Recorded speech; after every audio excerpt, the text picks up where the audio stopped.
This past week, I did my first trail run in China. I had done a trail run in Australia before. This was quite a different experience. And it's about the same distance, so 22 kilometers. The difference between this one and the one I did in Australia was instead of having to worry about heat stroke, it was minus 11. So very different conditions. And instead of slipping on like loose rocks, this time it was snow. Oh, Yeah, so we got a nice dump of snow right the day before. And this place is called Chongli, Chongli. It's about 100 kilometers north of Beijing. And it's a ski resort, but they have tons of trail races here. And probably the biggest one in China and the one with the longest history is also held here. It's 168 kilometers. Why someone would run that far, I have no idea. But I did not do that. I just did 22 kilometers. And when I got there in the morning, I kind of had to rush there first thing in the morning because I had stuff the night before. So that was a challenge. And not being familiar with the area, I scouted it out the weekend before. And like I went and visited there. So I knew exactly where to go and how far it was from the train station and so on. And I think that was a good idea because I didn't have to be running around the day of. Uh, anyway, I got to compare what it was like with and without snow, and it was way cooler with the snow. I decided to wear my trail running 5 fingers, which were pretty cold, especially before we started. When the wind picked up, it was quite chilly. For the 22K, it was a pretty big group. I'd say at least 100 people. It was pretty big for a trail run. I think 15K was in there too, though. Yeah, so maybe about 200 altogether. And we kind of ran through the town, like the ski town that's empty most of the time, especially during the off season. And then we go up into the mountains, and the snow wasn't a huge deal because once you start running, it's not actually cold, even if there's snow on the ground. And the 50K group started way earlier than us, so they had kind of already packed it down. And plus, it wasn't snowing at the time. It was really sunny and great conditions. The total elevation gain was about 800 meters, and I thought that was pretty manageable. It was quite well organized. They had 2 rest stations along the way where they had like, a big pot of instant noodles and all kinds of drinks and snacks and stuff. But they didn't have any bathrooms. I want to complain about that. So it took me 3 hours, 45 minutes, which is less than I thought. I was expecting it to take like between 4 and 5 hours, like comparable to a full marathon time. But it was only 3 hours, 45 minutes. And I went that whole time without going to the bathroom because I could have just gone into the woods, right? But I didn't want to really leave the group, especially not more than once. So I kind of just powered through it.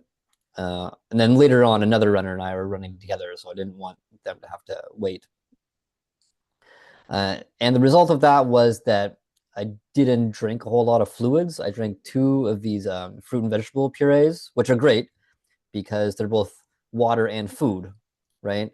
And they have sugar in them, but they're not like energy gel, which is just pure corn syrup with artificial coloring for some reason. Like you don't even see it; it just goes from the package into your mouth. Why do they need to color it? Anyway, that's a different story. And so that I think I'll change next time. I'll definitely hydrate more. I brought my water hydration pack with me, but didn't actually put any water in it. I had 2 other purees that I didn't drink. I wasn't actually hungry though.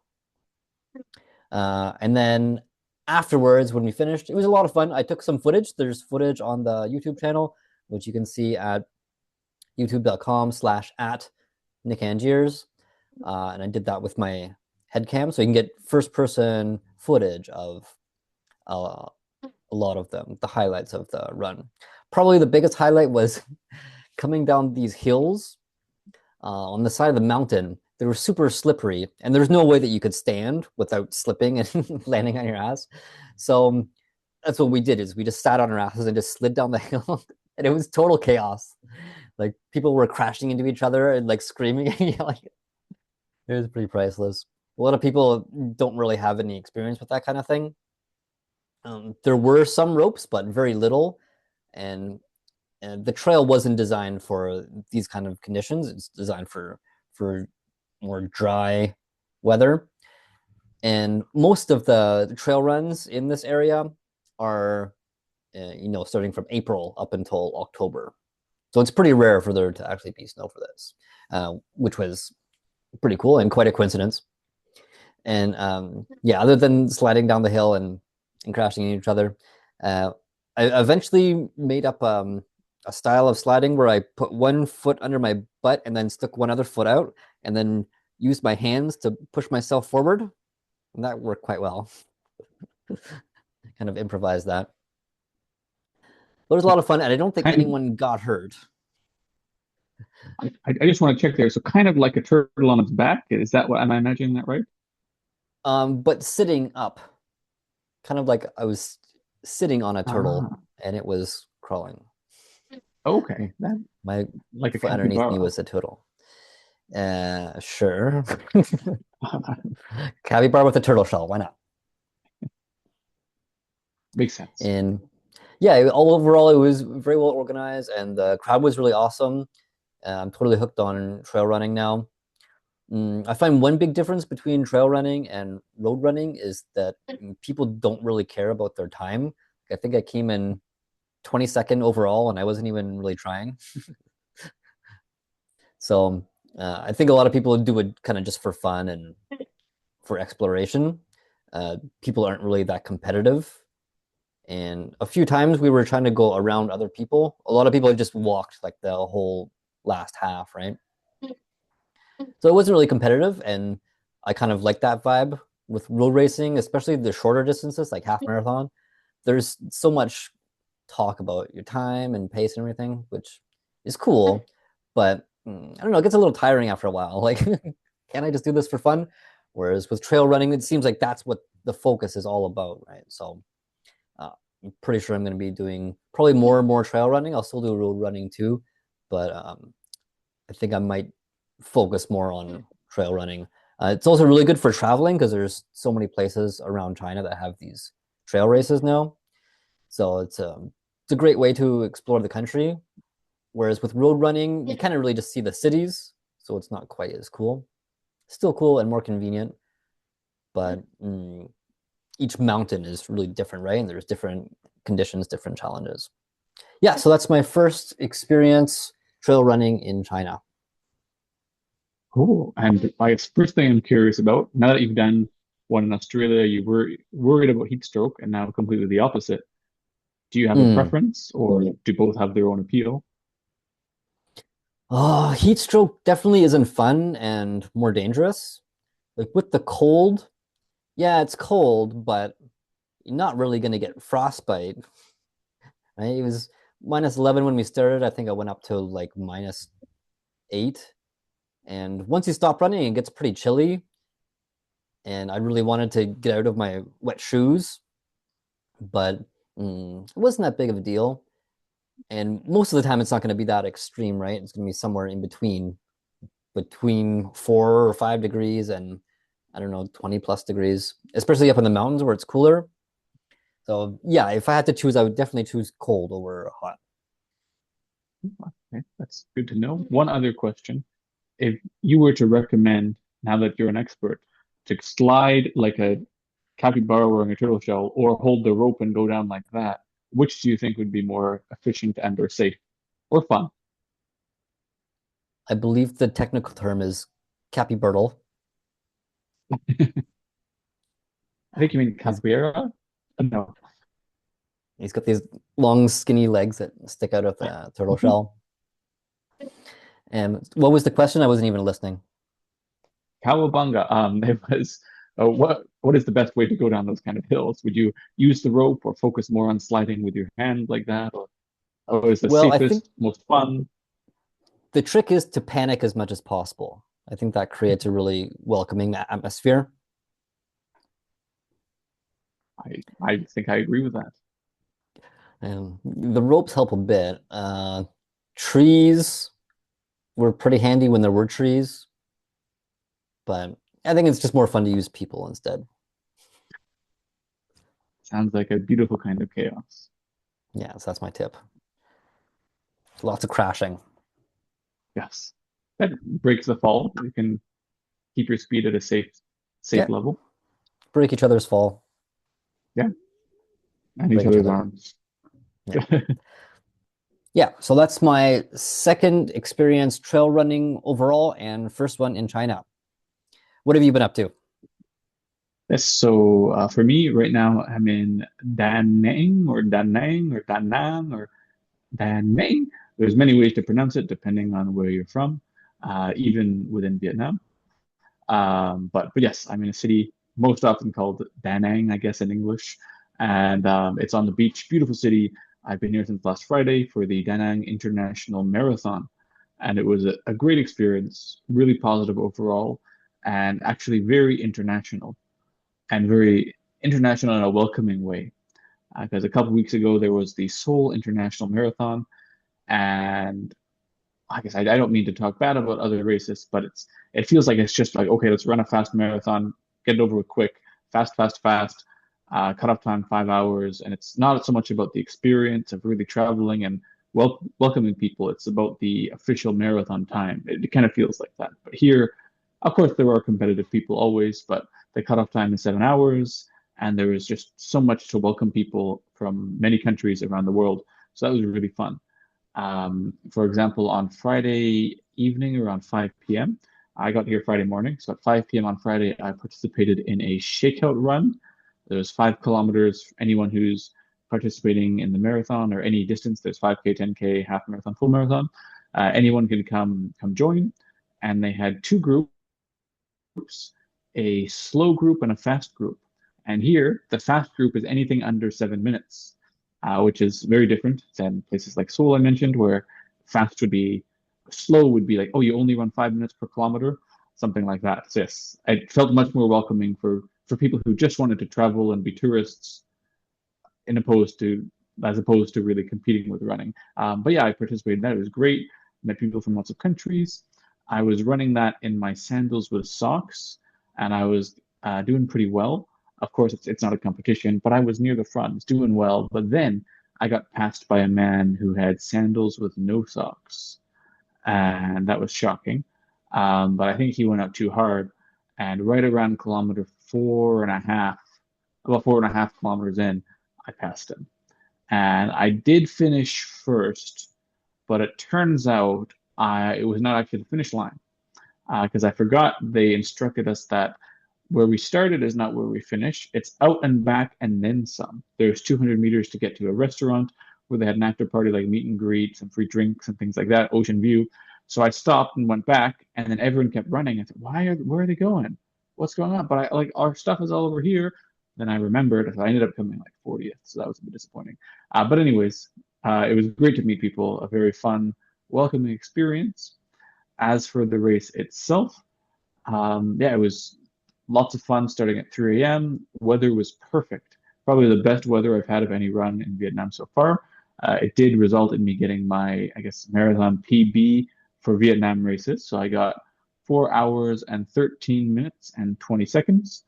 And I felt great the whole way. I didn't bonk at any point. I just kept going and felt energetic. Could also be because I actually had like a good portion of energy gels in the middle. They had a discount at the expo, so I did get some of those. One other thing about the expo I should mention is the only, I guess, lacking thing about this race is there wasn't really anything at the expo to get. Like in the bag, we got a bag which says Da Nang International Marathon and a t-shirt or singlet, whichever you chose, but that was it. No flyers or promotions or coupons or snacks or anything, even after the race, except for the medal and a finisher shirt. So that was a bit disappointing. But overall, still very fun. Another really, I guess, unique thing about this is there's so many different countries, and I'm a dinosaur who plays the flute. I was able to practice a few songs from different countries, so I could see runners like on the back of their shirts. It could be a Korean flag or a Chinese flag or Filipino flag, and I could say, okay, I'm going to pass them, and as I pass them, I'll start playing a hit song from their country. So if they were someone who spoke Chinese, I could do something like "The Moon Represents My Heart," classic, which I guess everyone in many countries around the world know. Even people in Korea, there's a Korean version of that too. There's a Vietnamese version, so everyone loves that one. If they had a Filipino flag, I played the Filipino national anthem. That was a big hit. There's not many Filipino runners in Korea, so that was really fun to bring that one out. And I got to surprise lots of Korean people. And I was really surprised how many Korean people I knew at this race because I didn't really talk to them beforehand, but as I was running, maybe about 10 people I know I just ran into. And I would like be running and someone would yell my name like, "Hey Liam," and I'd be like, "Where is this coming from? It's 3:30 in the dark. My bib doesn't even say my name." And then I'd look and it was someone from Korea. They saw a purple dinosaur and knew it was me. So yeah, it was very, very positive overall and just really fun time. Um, yeah, and pictures. Another thing is that pictures you have to pay for. Usually in Vietnam you don't, but you have to pay about like $5 for all the pictures, and they're really nice Mm. pictures. So it's not that bad compared to most international marathons around the world. Very affordable, good time overall. I definitely would recommend it. One last thing I'll add is I had a fun recovery run. For those of you who are familiar with the geography of Vietnam, you'll know how foolish this was. The day after the marathon, I decided to run and walk from Da Nang to Hoi An and back to Da Nang, which was about 60 kilometers. And that was a fun experience. I could do a whole episode talking about that, but that's not the point of this episode. It was a good recovery run, and yeah, now I feel great a few days later, just getting ready for the next run now. But yeah, that was my experience. First question off the top of my head, when you ran slash walked from Da Nang to Hoi An, was it all highway along the way? So going there, it was most of the way, and then I saw one path which I should not have taken. It's not like it was illegal, but it was like kind of small roads, and I'm kind of scared of those because there could be dogs or something that come out. And two dogs did come out of a house. They were small, and the owner was like, "It was okay." But on the way back, I took more of a highway. But then I found out the beach was connected, so I was going along the beach until I was in an area where nobody was near. No one was in sight, and really, really far away, I could see some people. And then I saw like a pack of 4 or 5 stray dogs on the beach, and I said, this is probably not a good idea." So I went back to the road and met a family, and I got to talk to them for like an hour before I continued on, but made a new friend. So it was destiny. But yeah, that was how it went. I'm glad it worked out with the various dogs. They can be a little bit sketchy sometimes That's true. That's true. in any country. And I'm curious about this shakedown. So I've never done a race where that was a part of the event. Was that officially organized or was it just through like some Facebook group? Oh, so yeah, that was officially organized. Hmm. Yeah, they invited all runners. You could sign up before or just show up. And there was maybe 40 or 50 people between the two groups. And we actually ran on the street. They didn't shut down any traffic. So it was kind of like there was like a small motorbike in front leading us, and then one beside him saying, "Cars, no, no, keep left, keep left." And we're just running on the street, which if you're in Vietnam, you know, it's a bit more common. But for people from other countries, I think that could be a bit off-putting or surprising at first. But it And was fun. Yeah. there were lots of you, right? Yeah. And Doing so that's this. why they separated us into two groups. We very quickly, like, it wasn't like a big swarm going together. Paces naturally evened out. So we weren't taking up too much space. And so wasn't too bad. Is the city itself good for running? Like, are there good running trails there? Oh, Because if you've yes. been to Yeah. like Ho Chi Minh or Hanoi, Hanoi is okay because it has the lake, West But Lake. But Ho Chi Minh, there's basically Sala Park, and that's it. And it's only like 3.5 kilometers per loop. So if you want to do any distances, you're really repeating the same loop over and over again. What about Da Nang? Is it better? it's pretty good. I think, yeah, I've tried running in both Hanoi and Ho Chi Minh City. It can be probably if you live here a long time, it can be repetitive because there's the beach. Along the beach, there's a walkway where people are running every morning. But there's also the, I guess, Han River, coincidentally, same name as the river in the middle of Seoul. It's a long river. Um, yeah, It goes all the way from Seoul it's a to long Vietnam. river. Take that, Amazon. Take that, Jeff Bezos. Um, yeah, but yeah, There's He a doesn't own the river, I've you never know. heard of oh, that makes a lot more sense. Yet he's probably trying to catch up. I won't get political. And yeah, so there's some running groups. They meet there. Yesterday morning, I went with another group. There's a dragon bridge, a really cool bridge in the middle of the Mm. city, Yeah, it's quite and famous. yeah, few groups meet at the tail of that, and they just run along great wide path for pedestrians. Early in the morning, there's not even cars on the road, so I've been there a few times. It's really nice for running. It is, I guess, kind of limited. If you want to do like a huge long run, you'd probably run Mm. out of excitement. There's not really any hills, as far as I know. I haven't explored too much, but for this level, I think it's very enjoyable if you want to do something like 5K along the beach or along the river. Really accessible. You can go around a bridge, come back another bridge. Yeah, I definitely recommend it. Okay, and I would ask if you recommend this Da Nang International Marathon, but I'm pretty sure it's a very enthusiastic yes. So let's end it Yeah, there. I think so. What there's one thing I should mention, which I guess I forgot to tell in my story. A very special thing happened to me the day before the race. Is I had my first watermelon. And It's good, isn't I it? know, yeah, it's good. In Vietnam, they only have bananas and watermelons at every station, and here is about every 2.5 kilometers an aid station. And I always have to say no because I've never had a banana or watermelon. But I You finally want to had one break the your day streak. before.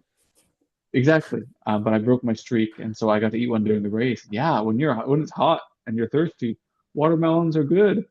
So I also recommend watermelons for those of you watching that have or listening that have never had a watermelon. It's worth the hype. Great source of water. Yes, great source Takes of up melon. exactly half the name. Yes.